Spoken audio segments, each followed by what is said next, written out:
Your name is Katharina Schütze. Your title is Structural Consultant. Right. That's what you're called once you finish the education in United States. Robert Fritz. But you're also an artist, or? I used to be more into arts and a landscape gardener. Landscape gardener. Architect. It's interesting that you had a creative thing also, because the structural consulting is about creating stuff, right? That's right. That's very right. And also the landscape architecture, I do use volunteering here in the community with it, creating gardens. Who is your typical client or one of your clients that we can use as a use case?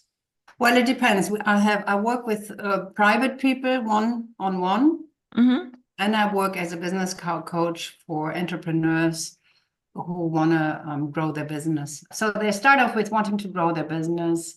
They may be on a level with their business where they're stuck and they tried stuff and it didn't work. They may be in oscillating patterns, which means that they do want something and they set out for it. And they may even have it for a while, but then there's a reversal and they lose it again. So that's the frustrating part. Whether that's a client that you really would love to work with, or if it's on a personal level, all sorts of areas of your life where the oscillation is happening. And at the end of the day, they weren't able to sustain it. It's an ending they didn't like and not what they've been planning for. They have success, but then they can't sustain the success. So that whatever they gained or what they were reaching, they're going to lose again. You get what you want and then you lose it again. That's when it's really a structural conflict. That's typical in the business arena. That's very often the cause why they oscillate, because of competing goals. They want to grow, and the other one would be they want to stay the same. Growth would really challenge that, because many things will change if you want to grow. A stability you could use as the opposite of growth. There are further reasons that she doesn't dare to do stuff that she would do if she didn't have a belief going on about herself or about the world. That's where it's getting interesting and very deep, where you go to the behavior level and ask, what is the structural cause to that behavior? For example, not stepping out and being scared of doing the next step. She goes after what she truly wants, which is obviously to support her business that she loves and that she wants to see flourish and grow. But then yet on another level, she doesn't manage to really go after it in a way she would if she wouldn't have that belief about something, whether it's herself or whether it's a belief about the world. She may have succeeded a little bit, some glimpses, but then something happened and she stopped going forward because of the structure causing her pattern of behavior. It's not on a level of behavior where I would look, but on a level underneath. What is the structure that is causing that? And usually it is some belief or some concept people carry that is disrupting their creative process.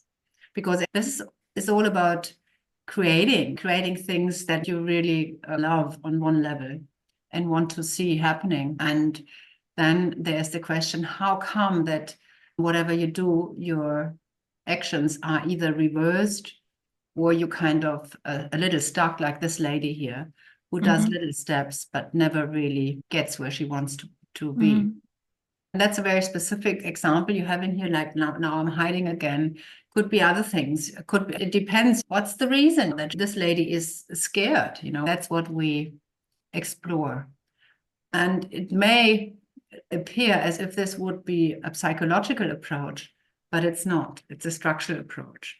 And it really relates to how we think about certain things. What is it that we're thinking about either ourselves or the world?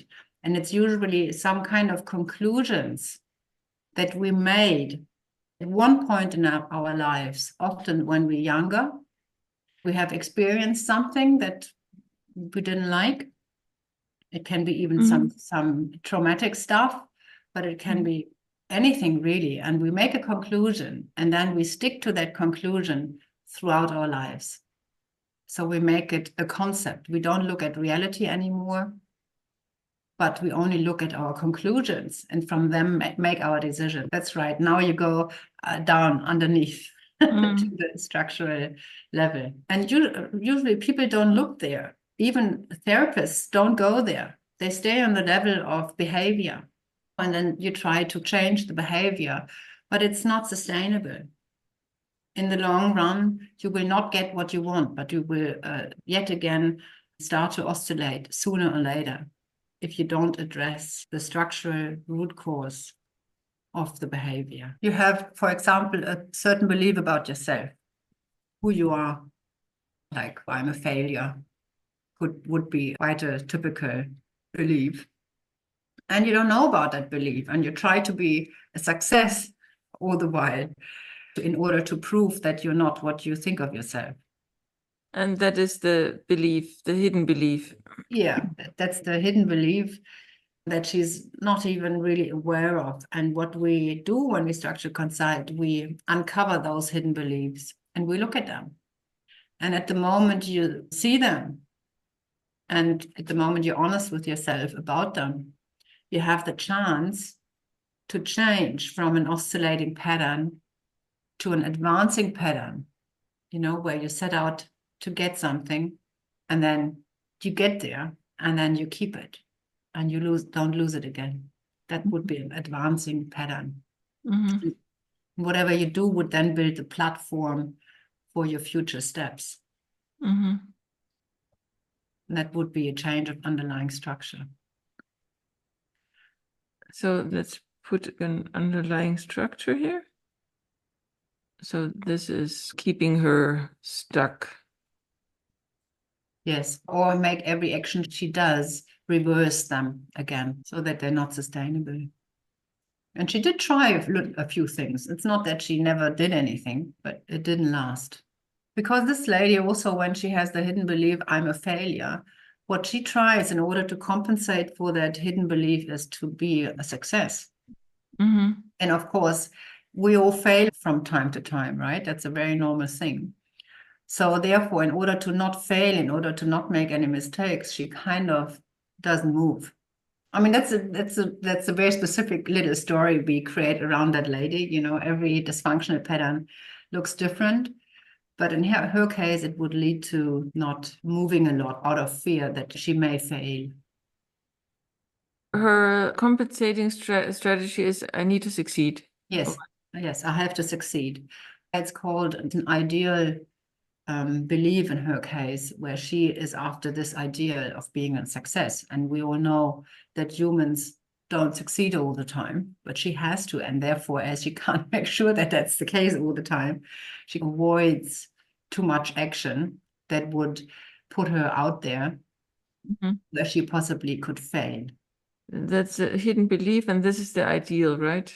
That's the compensating strategy, to cut yourself off from the belief that you carry, that where you have to succeed in order to prove that you're not what you hiddenly believe about yourself. I have to succeed. I have to be a success. And there your business is tied to your identity. And it's a conclusion you made in the past about who you think you are. It's really slowing her down, I would say, and really only going into arenas where she feels safe on some level. We wouldn't see her making big steps or risky steps that would be good for her business on some level, but she would always play it safe. And of course, growing her business wouldn't really be a safe place, right? I mean, at least not in that concept. In her eyes, the risk relates to her identity, who she thinks she is. You know, it's not about finances or anything, unless the financial situation says something about her. And I have to. It's an obligation. You're not free to make mistakes. You're not free to fail, which we all do from time to time, right? And she's not. what she puts on herself is to be this perfect human being, which is inhumane, because we do make mistakes, and they're very important too. In order to learn and to get better, we need to make mistakes, and we need to fail from time to time. It's not just a mistake she learns from, but it's a mistake that she takes very personal, or she got a feedback that wasn't very good. Same thing. She would take it very personal. She may really do something she loves doing, whatever that may be. I don't know. She may sell beautiful books, or she may make beautiful hats. She loves her business. She loves the product or the service she's offering.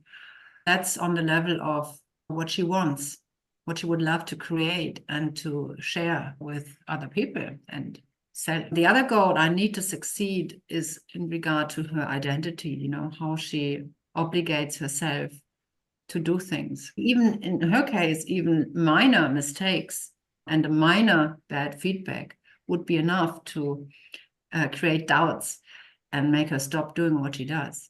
Doesn't even need to be a big mistake. Creating something doesn't automatically mean that you always succeed, right? And that's part of it.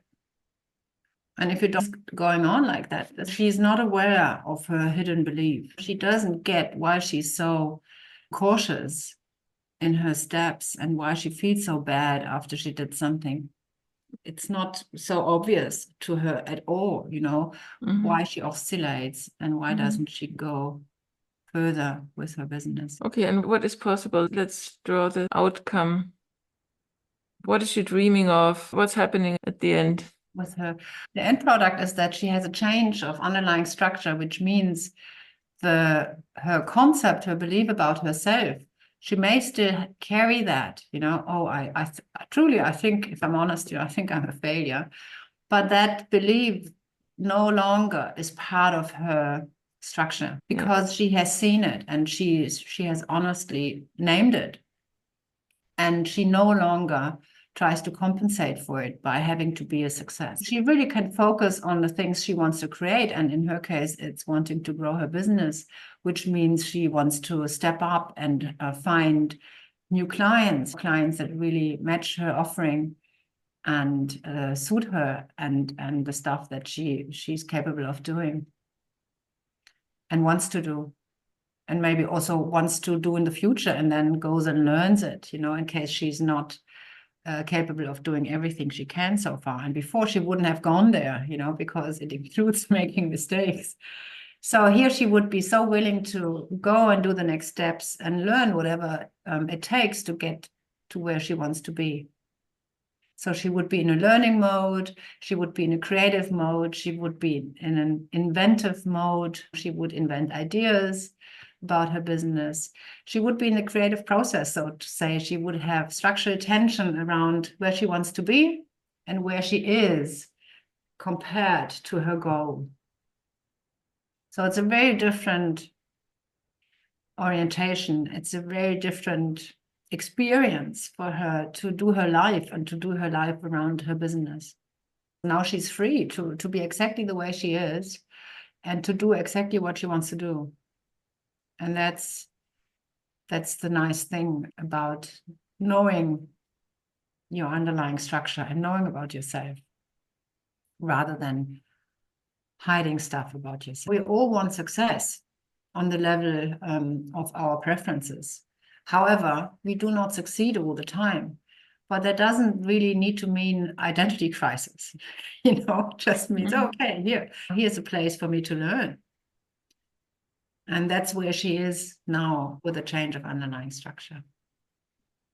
And she doesn't need to succeed anymore, but she still wants to on a preference level. I want to succeed. I want to succeed, but she would still be able to make mistakes and learn from them. And that would be fine. That's the only way we learn from the moment we are born. That's how we grow, really, by making mistakes. And that's also part of the creative process. The learning part is very important. Invention also is part of the creative process. I do what I want. What is happening here is that this is going back and forth, right? And keeping her stuck between these two. right? And also she's connecting her belief, her personal belief about herself with her business. You know, it's like, that's why it's called identity stuff. She identifies with her business, and it's tied, her belief is tied as part of an element to the creative process. So that the creative process is reversed. You know, there are 3 elements in there. That's where the oscillation is caused. She's going between her desires and her need to compensate for a belief. She goes back and forth between the two. You could do the rubber band thing, you know. So she's here, reality. Yes. If you have 2 balls on each of her sides and a rubber band around each, her waist and the wall, and each wall represents something else.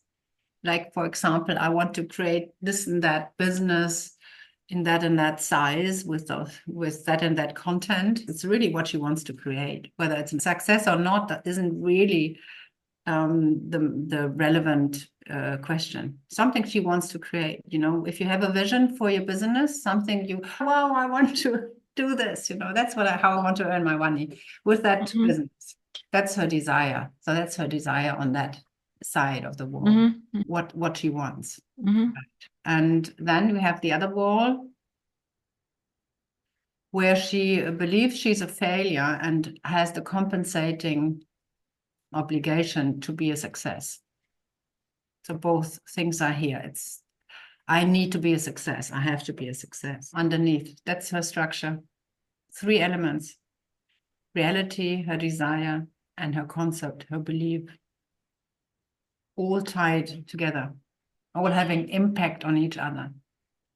And with a rubber band, she's pulled from one side to the other. And the closer she gets, for example, to her desire on the right-hand side, the more tension will be on the other side, where she has to prove that she's a success. The tension gets more and more to the other side, because no matter what she does in her business, even if she has small successes, it won't ever be enough. You know, even a small mistake will question her ability to really succeed.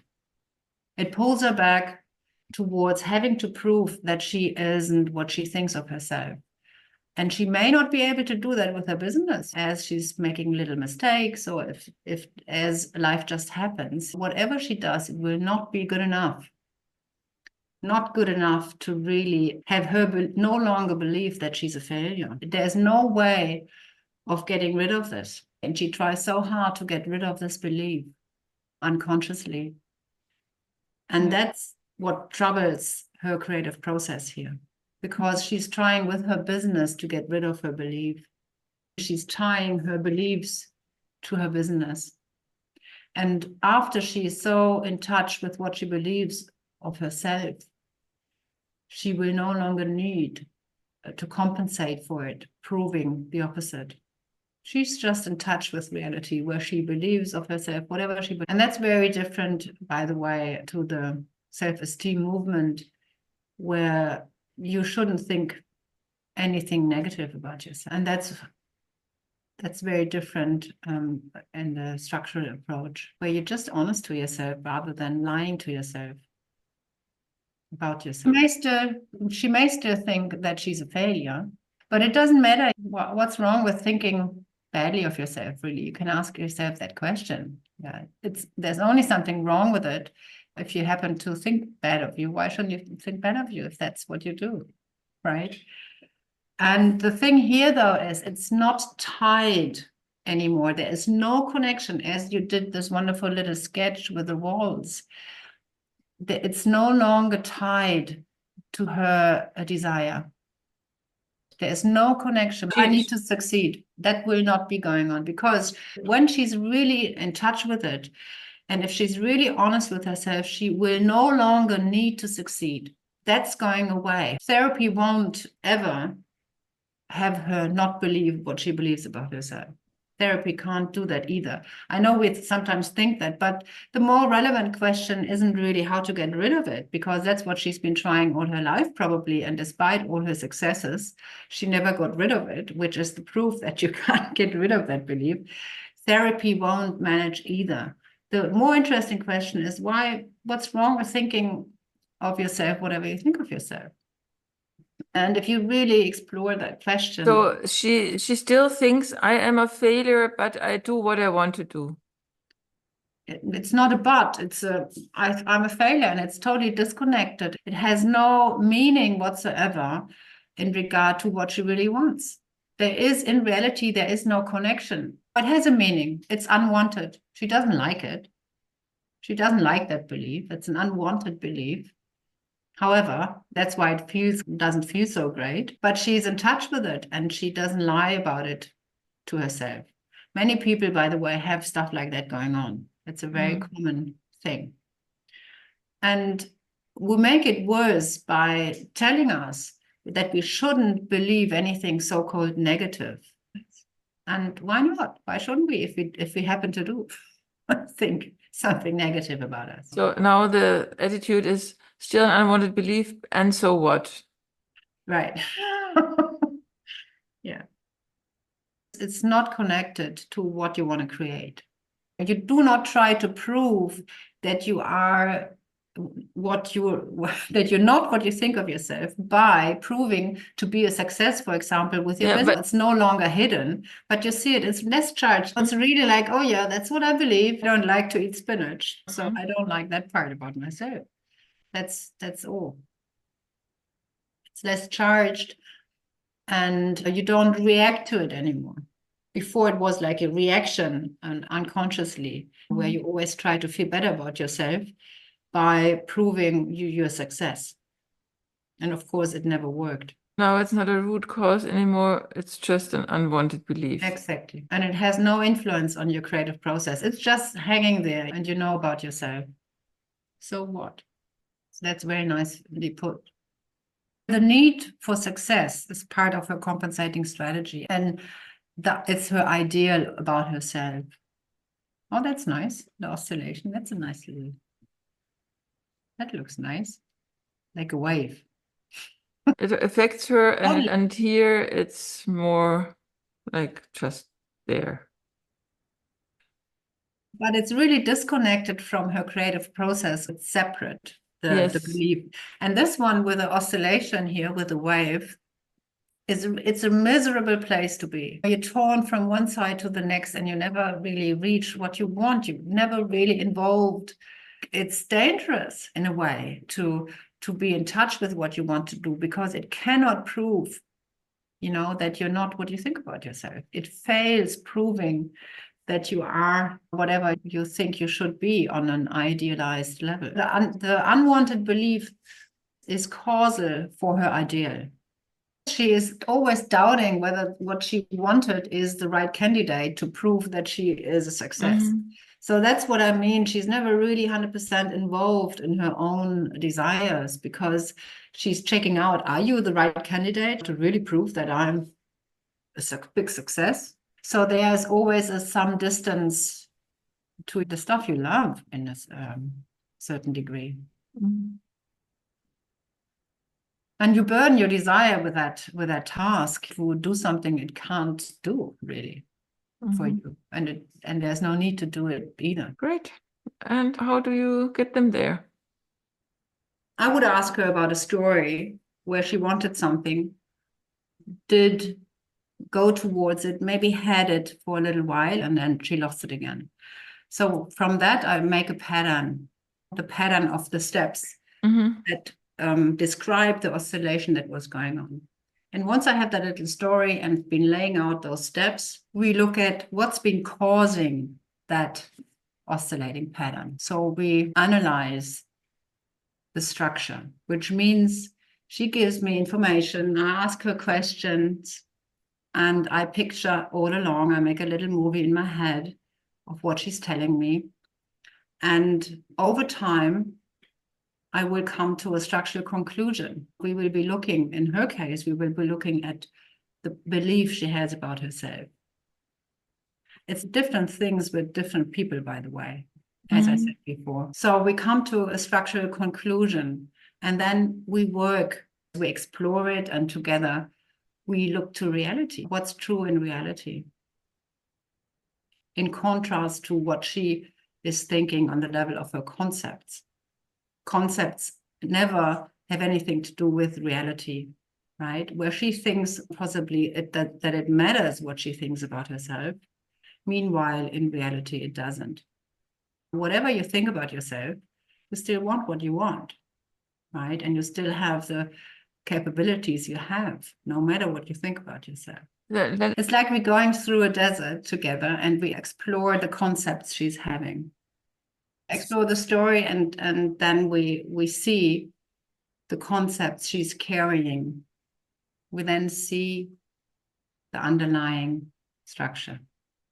And then we work the structure and teach reality. That's really all her ideas of how it goes and how it should go. For example, that she thinks she needs to be a success and that she shouldn't make mistakes and that she can get what she wants and stuff. That's what we all look at, and whether it's true in reality. Structural consulting is really to place the person in reality, away from the concepts. That's kind of the basic, and the creative process is happening in reality only. That's where that's the only place where it can happen. It can't happen in the arena of concepts. Your beliefs won't make things happen, but reality will, where you always know where you are in relationship to where you want to be. And then freedom, of course, plays also a major role, because what happens that this lady is really freed up to be herself, free to be exactly how she is. And she's free to create whatever she wants to create. A huge burden will be coming down that lady's shoulders. She's no longer has to prove something she's not on the level of her beliefs. And that's really a nice outcome, apart from her being better able to create what she wants. There will also be a big relief she is experiencing as a result of the work we're doing. The competing goals are more in a bigger business where you work with goals, for example, that stability and growth. But that's not on a personal level. That's on a design level, and on where you on a senior level decide about goals, where you want to go with your business. It's a different nature of structural conflict. They are, by the way, easier to spot on some level, the ones in the organization, and easier to work with. On a personal level, it's more tricky.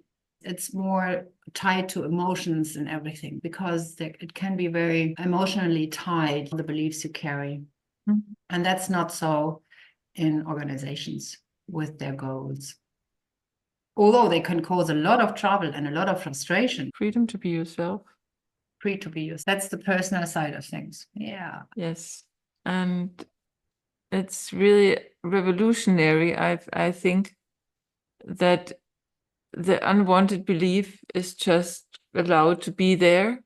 What about self-love, and what about all the self-acceptance and all this stuff?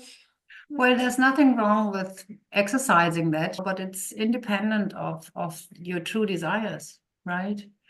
No matter how much you happen to love yourself, you still want stuff, don't you? Yeah. Yeah, and then it's more about not so much whether you love yourself, but the things out there that you may love. For example, the vision you have around your business. That's the creative process, has to do with love and truth. So what is it that you love? Love enough that you want to see it be created. And the truth relates to where are you in relationship to where you want to be in regard to your desires. And what you happen to maybe believe about yourself also, if relevant. So it doesn't quite match some of the stuff in the self-esteem movement, where you focus so much on yourself over and over again, years after years, decades for decades, and do not really get anywhere. Only short term you may, you know, but it's not sustainable because you're fighting against something much stronger, which is the underlying structure. Yeah. Well, thank you so much for explaining this to us. You're welcome. It's been fun.